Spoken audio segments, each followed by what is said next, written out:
Imagine a market so on the edge that a single name just spoken aloud in Washington, D.C.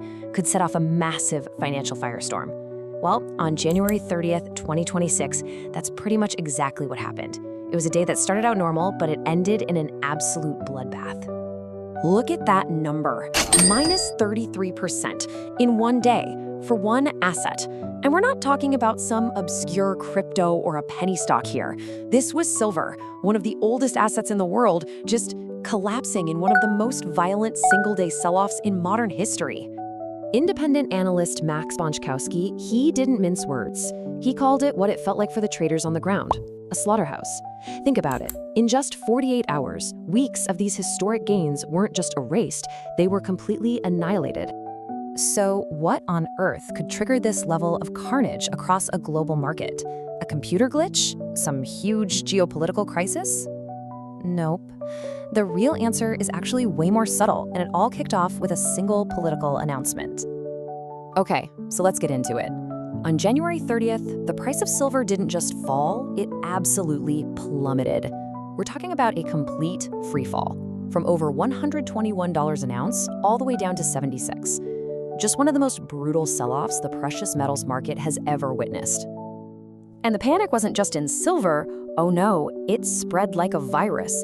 Gold tumbled a staggering 10%. Platinum and palladium, they collapsed right alongside it. One analyst said it was like an abyss just opened up and swallowed the entire precious metals complex whole.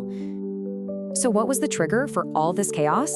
It wasn't a bank failure, it wasn't a war, it was a personnel decision. Just an announcement coming straight from the White House that completely changed how everyone saw the future of the US economy. On that Friday morning, President Trump announced his pick to lead the Federal Reserve, Kevin Warsh. He's a 55-year-old former Morgan Stanley executive and, fun fact, the youngest ever Fed governor. And his name was the spark that lit the whole fuse. President Trump gave his nominee a huge, full-throated endorsement on Truth Social, predicting he'd go down as, quote, one of the great Fed chairmen, maybe the best. So you can see the political weight behind this nomination was just immense. But as you can probably guess, the nomination was instantly divisive. On the other side of the aisle, Senator Elizabeth Warren had a starkly different take, arguing that the president only wants sock puppets at the Fed because he wants complete control. Okay, so putting the politics aside for a second, why did this one name send such a massive shockwave through global markets? Well, it all comes down to Warsh's reputation. He's known as a proponent of hard money. Right, so the market's panic really boils down to this one term. Warsh is known as a monetary hawk. Hawks are all about higher interest rates to fight inflation. They're seen as way more aggressive, and they're much less likely to keep cheap money flowing. That perception alone is what sent traders scrambling for the exits. So the market immediately priced in this radical shift in philosophy at the world's most powerful central bank. I mean, the Powell-era Fed was all about gradual moves, clear communication, but Warsh's playbook, it signals a Fed that's less communicative, way more unpredictable, and much quicker to raise rates. And if there's one thing markets hate, it's unpredictability. But here's the million-dollar question. How does a nomination in Washington, D.C. cause a silver market halfway across the world to just crash and burn? The answer is a chain reaction that all starts with the US dollar. And the hard data tells the story perfectly. On January 30th, the second that Warsh news broke, the US dollar index surged almost 0.75%. Traders instantly bet that a hawkish Fed means higher interest rates, which makes holding on to dollars a much more attractive deal. So this kicked off a really simple but totally brutal domino effect. Warsh gets the nomination. The market expects higher rates. The US dollar gets stronger. And since global stuff like silver is priced in dollars, a stronger dollar makes it instantly more expensive for every single buyer who's using another currency. Demand gets crushed, and the price just collapses.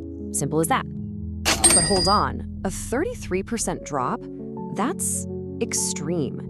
It points to something deeper than just a currency move. The sheer speed of this crash suggests the market had a serious pre-existing condition, a hidden vulnerability just waiting for something to set it off.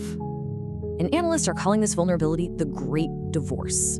It's this massive and growing disconnect between the world of paper silver, we're talking financial contracts and futures, and the world of actual physical silver bars you can hold in your hand.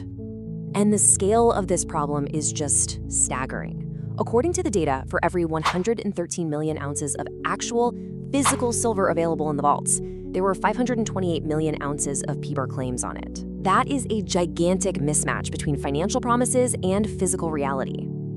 Okay, so here's how the trap was sprung. While real-world demand for physical silver from things like AI and solar was soaring, the financial exchanges suddenly hiked their margin requirements. That's the collateral traders need to back their bets. For speculators who were using borrowed money, this was a death blow. They were forced to sell their paper positions immediately just to cover their margins.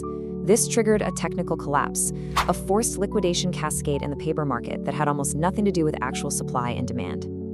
So, after this historic crash, where does that leave investors? Well, it seems like the only thing we can be certain about is more uncertainty. The market has fundamentally changed. In fact, legendary traders like Peter Brandt, a 50-year veteran, he saw this coming.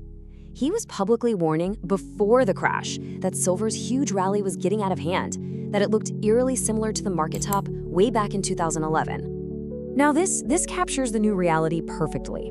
On the very same day of the 33% collapse, Brandt tweeted that silver would probably rally. Why? Because the sell-off was so extreme, so violent, that even one of its biggest critics thought it had gone way too far, creating an opportunity for a sharp bounce back. And get this, while all this chaos was happening in the paper market, the real-world physical supply was actually getting tighter. Major mining companies like Fresnillo have been cutting their production forecasts for 2026. This means the underlying shortage of physical silver isn't getting better. If anything, it's getting worse.